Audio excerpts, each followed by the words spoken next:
We're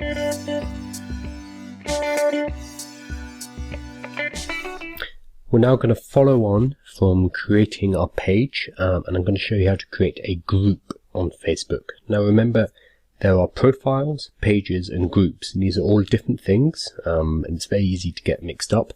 A profile is your personal profile. Technically, only people should be allowed to have profiles. You could create a profile with a business's name, but Facebook discouraged this.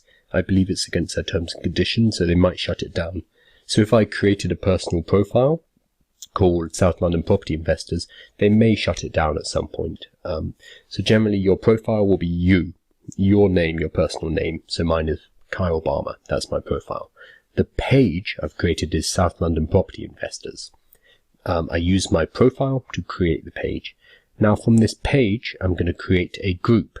So that's profile, page, group. A little bit complicated, but once we've set it up, you don't need to worry about this too much. So I'm going to click on this left-hand bar when I'm logged in as the admin. You'll see community. If you don't see it, there might be a see more or a drop-down menu here. But you're looking for community, so click community. And then here we are, create group. I'm going to jump straight in and do this. It's sometimes hidden away here, so it's not obvious how to make a group. And this is the create a group page. So that's got my photo, which probably isn't ideal. At this point, having a logo would be better if it's for a group, unless this is very much centered around a personal brand. Again, it would depend on your situation. So South London Property Investors Group is fine as a group name. You might want to change it to Meetup, and I'm going to be talking about meetups in more detail in the next few videos. A meetup is a physical meeting, so think of a networking group or any physical event that you went to where you met peers, people in your industry. Tend to be business networking, but there are other forms of meetup, obviously, around health and fitness, around certain hobbies. So you might want to call it the South London Property Investors Meetup if you are also thinking about having a physical group, a physical tribe where you meet up in your geographical area once a month, for example, in order to talk about issues within your particular area of expertise. This is something I'm going to be talking about very shortly, and why you might want to do this. Just for now, the only relevant thing is whether you change the name of your group from group, which is Facebook's normal terminology, to Meetup, or you might just have it as South London Property Investors, just the name of the page. Totally up to you. It can be changed later, so it doesn't really matter. You can add people. Now, if you've already started to build up your audience, you might want to add in some other people straight away. And you can send an invitation here. So there'd be people already in your group. So when you, there we go, it'll either be friends or you can type in names of people here and it will invite them in. This is a fairly inefficient way to do it because you'd have to name them all here. So if you have 600 people who like your page, going ahead and trying to invite them all it's not really worth it. So instead, what we're going to do is create the group and then post to the page, hey, we have a new group, and then get people in that way and continuously talk about it instead of trying to get them all in using this invite. So the only people I would say, if you have other people who are going to be admins or moderators, these are business partners or people that you work with, invite them here, or otherwise just tell them and they can find the group themselves. Select privacy. Now, this is the big one. So if you go public, there's a big problem on Facebook with spam. There are spam bots which just trawl Facebook for open groups. They go in and they just post rubbish. Some of it can be pornographic, some of it can be violent imagery. I don't know why people do this, but it does happen. Most of it's just going to be commercial spam. Click here to, and £1,000 a day from home, no work, etc. What I would suggest is you go with closed. Then you can control who's coming in. So they are people who are going to be from your page, who like what you do. You might even recognize their name when they request. So people will be able to see the group. They know it exists, and you can advertise and say, hey, I've got a group, come to it. But you, as the admin, still need to say, okay, you're fine, you're fine, you're fine. So there's a bit more work there, but the alternative is making it public and then having to go through every single day to remove any spam and ban spammers and stuff, it can become hard work. So I'd go for closed. Secret is totally locked down, and you'd have to send people the specific link. You'd have to invite them manually, which is again too much work. Closed is probably the simplest solution. You can change this later. If you want to learn more, you can also click here and it's going to give you a rundown of everything. But most of the time you're just going to go for closed. So here we go, create.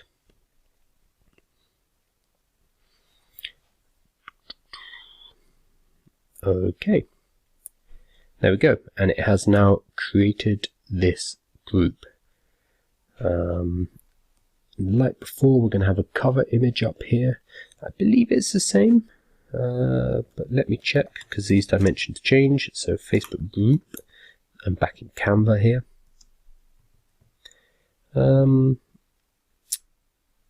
So there's no specific Facebook group cover, so I think we can just use the same pictures we did before. Let's give it a shot.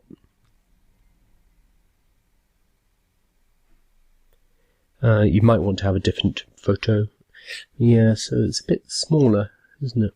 So I'm just going to reposition it a bit. Should I go central? Okay, I'm going to reposition it to central, which is about there. Not ideal, but fine. There we go, that's fine. So this, as you'll be looking at this and thinking, well, it looks a lot like a page. What's the difference? The main difference is who will see it. When you post your page, you can, yes, get to a much larger audience if you pay using boost posts, but majority of the time the organic reach is going to be very low. However, if people are in your group and you post something, then the organic reach is much higher. They're more likely to see it because they've already said to Facebook, yes, I am interested in this content. I am in this group, therefore I'm more interested in seeing content from here. Which is one of the reasons why we want to get people into this group, into this tribe, because they're opting in to say, tell me more, tell me more. They're giving us permission to engage them with more content and to even later make a sale. And Facebook knows this, which is why Facebook will prioritize group posts over page posts. On the left, we have fairly normal stuff. We have a list of members. That's just going to be me at the moment. We're going to have a moderation tool, so we'll have a look in here. As activity appears, some stuff will get flagged, so we have auto flagging, which, so generally if this might be language, it might be, racist or just foul language, will get auto flagged in here for you to check. You can ban members or you can give warnings, up to you. Member requests is obviously very important. This is when people say, hey, I want to be in the group. You need to every once in a while go through and okay that. It will appear up here in notifications. You don't need to come into here every time. But if you have a backlog of, people, then this is where you'd find them in members requests. Create rules. This is a nice one. When you are setting up a group, it's nice to have some ground rules. And Facebook has actually created a tool for this. So here we go. You have examples. So one that I really like is no promotions and spam. So I make most of my groups a no sale zone. And anyone who tries to sell and promote first few times are kindly told, look, that's not what this group is for. This is community. This is for discussion. This is for giving value rather than taking value. And if they continue to do so, then it will get thrown out. A couple of reasons for this. This is the main reason why groups die.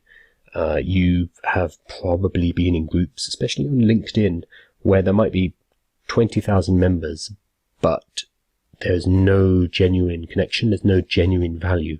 It's just people saying, hey, I do this, buy this from me. And there's no reason for you to go on there. And the community dies despite the huge numbers. So I've always been quite firm on this, just saying no selling of any kind. This is a community first. This is for the tribe. Now, there is a cynical angle to this too, because you run the community. You're the one building the audience. You're the one building the tribe. It means that you are the only one who can sell, who can make offers into this community. How you position this is up to you. Obviously, you are the leader of this tribe because you have created it. You've brought these people together. So that puts you in a slightly different position when it comes to selling. But what we're going to be doing is presenting so much value and content that when we do sell in the offer section, it's not a sale. It's not just me posting an advert saying, hey, you should buy this. It's going to be a lot more subtle, as you'll see later. It's going to be me saying, hey, I'm launching this product and I'm looking for beta testers, or I'm launching this, I'd like some feedback and input. So I'm putting the potential product or service out into my tribe in order to get feedback from them. But at the same time, yes, people are going to say, cool, can I, this is something you'll be selling later. So yeah, rule number 1, no promotional spam. What the others? Kind and courteous, fine. No hate speech and bullying. Should be something that you'd expect, but for some reason online people get a little less pleasant. Privacy, it's fine, or you can write your own rules here. One thing I found it's very useful to explain to people up front, look, these are our rules, and this community is evolving. We're going to be changing these rules over time. So if there's problems in this community, it's not as if I, as the leader, am infallible and I've set the rules and these are the rules set in stone. Instead, it's going to change and we're going to grow this community together. And I think that's a very honest and open way to approach the community building, to approach tribe building is, yes, you're a leader, but you're not necessarily saying my rule is, my word is law. You're saying we grow this together. And that's a far more organic and honest way to do it. So you could have a rule which is no rule is absolute, or this is an evolving community, and that would be a nice thing to have. Membership questions. This is if you want to ask people questions during their application process. So this is pending members. There is a couple of ways to use this. One is to get rid of time wasters. So you can kind of say, give a few questions, and some people who have no intention of, providing anything to the community, they will just either bounce off, they'll see the questions, be like, ugh, I can't be bothered, and leave. Those are the kind of people we don't necessarily want in our community anyway, because if they can't be bothered to answer 2 quick questions before joining, they're probably not going to offer much value. The other thing we can do is actually be selective about who we allow in. Let's say I'm running South London Property Investors as a group, and I could make a decision, I'm only going to allow in people who already have a property investment portfolios. I want to divide between people who want to get into investment and people who are already in investment. Maybe for the people who want to get into investment, I provide content, I provide courses, but the people in the group are a bit different. They're people who have already taken that step and they've already made an investment. So I could actually ask here, what is your property? How many? Here we go. I could use multiple choice, so it could be how many properties are in your portfolio at this time? So this would be a very quite a strict question. So I could have not to 3 to 10.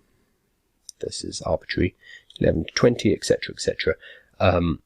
As a question. So this would be a way of basically only allowing in certain people to the group. Whether or not this is worthwhile for your community and your group is up to you. Obviously, you will be excluding some people. So you need to think about whether that's detrimental to the community, whether that's going to annoy people. But at the same time, balancing that with the quality of the communication and the talk within the group. So membership questions, again, that's up to you. Depends how tight a ship you want to run. You can also have it so the group rules are provided to anyone who applies for membership to your group, and they need to explicitly say, yes, that's fine, no selling, no hate speech. So that means if they do come in and try to sell something, you can say to them, well, actually, you did agree that you wouldn't be doing this. So you don't really have you don't have the excuse of ignorance. You can't just say, I didn't know. You can't feign that ignorance because the rules have been presented. Member reported. This is when somebody is seen, one of your members is seen to be acting out of line with the core tenets and values of the group, and someone else in the group flags them. So when members report posts, story items and comments, so they've been flagged up. So let's say somebody is in your group and they're trying to sell their property sourcing service, and other people in the group know that's not really what this is for. So somebody might flag the post where the sourcer is trying to sell his services, and that will appear in here. You'll also get a notification, so don't worry too much about checking here. Auto flagging, we touched on, that's things that have racist or sexist or just vulgar languaging. Keyword alerts, this is an interesting one. You can, here we are. So you can set up an alert every time a member uses a keyword. So this would be a very specific way of finding inappropriate content. So let's say you did have a problem that people were offering training to others inside your group. And because training is your business, you're doing consulting and training, you don't want other people just jumping into your group of 10,000 people and trying to sell them whatever crap they have. So you would put in a keyword alert for something like training. Another really useful one is PM me or message me. What a lot of people do, if they're trying to steal your tribe members and trying to sell to them, is they'll come into a group and they won't explicitly say, I'm selling training, or I'm selling this deal, or I sell this gizmo, come to this website. They won't say that necessarily. What they will do is say, hey, I have this great deal, PM me, private message me, or message me for details. So that's a nice keyword alert to have, because that's a way people will use to contravene your rules, but they'll do it privately in a private chat rather than up front in the group itself. So be ready for these kind of things, but don't worry too much about it. You don't want to squeeze the life out of your community by, banning everybody and banning them all and telling people off and muting people and having over-the-top membership questions. It's going to be a balance. So don't be a control freak about this, but know that these tools are at your disposal. If you do hit certain problems with the quality of people coming in, so maybe you've got lots of spammers, for example, or you do have problems with private messaging going on, that is undercutting the value of the group and undercutting your business, then you can look at these tools and use them to solve those particular problems. Group quality here. Now there won't be any data here yet. So Facebook, this is fascinating. Facebook, due to the fake news and the Cambridge Analytica scandal a couple of years ago, they now have independent fact checkers. So if somebody is posting something about, I don't know, flat Earth or Hillary Clinton and Pizzagate or something like that, it will actually get flagged up by Facebook as something that is known to be utter nonsense. And you can actually get your, here we are, Facebook may reduce that group's distribution. So it will deprioritize the content being shown in your group if you or somebody in your group is spouting rubbish, which Facebook knows to be fake news. So this is quite political. But it is something that you should know about. It's unlikely to affect most of you, but it's good to know about. Also, there's violations. So if members of your group post content that violates community standards, we'll tell you about it. So as the group owner, the onus is sort of on you to make sure the community standards are reached. So again, that's no hate speech, no sexism, no nudity or pornographic imagery, that kind of thing, no violent imagery. This is why you need to keep spammers out, because sometimes this kind of nonsense will come in and that reflects badly on your group, and that's going to push your visibility down. So you do need to keep on top of this. Okay, so those are the main tools that you have as an admin. But this is great. These are technical tools. They're really good for keeping control of your group at a high strategic level. But on a day-to-day basis, you need to be thinking about how you promote value in this group. Obviously, the one thing you can do is you post exclusive content into the group. Now, you can do live video here, which goes into your group rather than onto your page, which means that they're getting something more exclusive. This is your tribe. It's not your audience, but it's a smaller group. Let's say you have 10,000 people in your audience following your page, for example. When you put out a new video or new training or your thoughts on something, those 10,000 people will see it. Fantastic. But what if you want to give extra value to people in your tribe? So at this point, we're talking about something special. More information, either it's more consolidated, so it might be shorter, or it might be longer and more in depth, or maybe it's Q&A, so people can actually ask you about certain topics, and then you will jump on camera and answer them directly.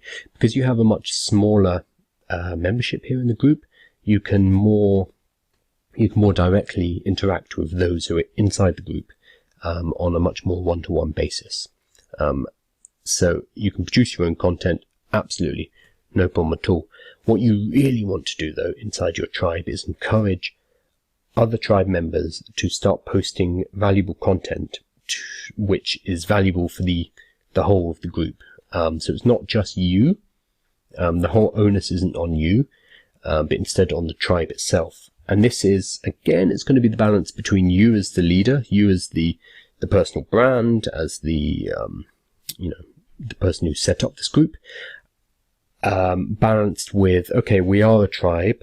I don't know everything. I want you guys to tell me what you think about this, or I'm interested in your expertise in this particular area. And that's going to require a much lighter touch. That requires knowing who's in your community, talking to them and encouraging them to bring out their particular value. Let's say, using this example, South London Property Investors Group. So maybe, yes, I can talk about certain topics, deal packaging, certain areas, whatever it is. I would go ahead and produce content on that. But then when it comes to, let's say, tax, accounting, what are the new tax regulations coming in that we should be cognizant of? That isn't necessarily my area of expertise, but there might be somebody in the group whose it is. And these people will reveal themselves, because you'll be posting things, and there'll be one or two people who might every once in a while kind of send a comment saying, well, actually, the tax laws will be changing in so-and-so in this time, and it will have this effect. Instead of getting annoyed with those people for, correcting you, they're the kind of people who you can talk to and say, look, you know a lot about this. It would be great if we could either do a podcast or we can do a video together, or I send you a list of questions and you shoot a quick video and upload it here to help people out, or whatever it is. You're encouraging the expertise of people in your tribe in order to get them producing content. So it's not just you. It's not just you having to record every single day. If you're happy to do that, fine. If you want control of the group, that's what you'd need to do if you want absolute control. But if you want to take some of the pressure off yourself, it's definitely a good idea to get other people in the tribe to start leveraging their expertise. Regardless, the content that you produce in your group is going to be a lot more organic. It's going to be a lot more community driven than on your page. On your page, you are announcing, you're broadcasting to a larger audience. Whereas here in the tribe, you're going to be conversing. It's two-way. It's more of a conversation, which means instead of having to have a very strict content plan of I will on Tuesday produce this video, on Wednesday I will do this, on Thursday it's Q&A time. Instead of that, it's going to be a lot more freeform. If people are asking questions, then just hop in here and answer the questions using video or typing out the questions. Encourage people to discuss certain things. Show them what you're doing and ask how they could integrate this into your life. Let's say you've just gone for a run and you post a little thing at the end saying, hey, just did a 5K, feeling great. What do you do to relax and recuperate? What kind of physical exercise are you into, for example? So it's going to be a lot more personal, a lot more community focused, and to just let that conversation organically come rather than worrying too much about a content schedule. All right, so we have looked at how we set up a group. We've quickly gone through the different tools that you have at your disposal for maintaining and moderating the group. But we've also discussed the fact that you can't just, rule with an iron fist, set up all these rules and laws and then ignore the group and kind of let it get on with itself. Instead, yes, set up some rules, but you need to be there actively nurturing and encouraging communication between people in the group, encouraging tribe members to produce their own content, to show their own value, and then using these tools in case anyone does anything that is detrimental to the group as a whole. And using those kind of basic tips, you should be able to start growing out your tribe, increasing the amount of quality content and discussion that's been going on, and then being able to move people on to the next section, which is going to be offer. Before we get there, though, I do want to take a slight detour into what I talked about at the beginning of the video, meetups. Getting people physically into a location where instead of just being in this group, in this digital environment, you are physically meeting people, exchanging value and knowledge, and using a tool called meetup.com, which we'll be looking at in the next video, in order to really speed that process up. So we have the digital group. We're going to take a quick side tour to a physical group, and then we're going to come back around and start talking about how we start to leverage our tribe into the offer section.